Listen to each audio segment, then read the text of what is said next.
A group that wants to reopen school sports in some parts of Oregon is still waiting to hear back from the governor. They held an event, played some ball at the Capitol building in Salem. KXL's Jacob Dean talked with an organizer. Critical fall sports at the high school level are basically done. The group, Let Them Play, Oregonians for Athletes, wants to talk about reopening sports for kids in rural parts of the state where populations are smaller, the number of COVID-19 cases are lower, and the infection rates are potentially less. Julian Cordell is the chairman of the Medford Parks and Recreation Commission. Consider how we account for differences in social distancing in the various geographies around our state.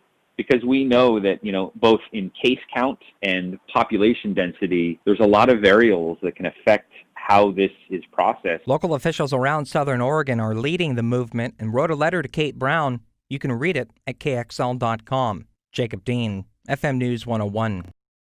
Some local leaders in Southern Oregon say they can reopen sports at schools and do it safely.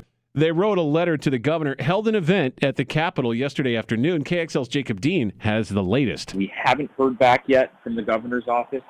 We hope that we do soon. The group Let Them Play, Oregonians for Athletes, says rural parts of the state have a lot less people and fewer COVID-19 cases. Julian Cordell is the chairman of the Medford Parks and Recreation Commission. Current restrictions for Phase 2 in Oregon dictate that there's no contact sports of any type.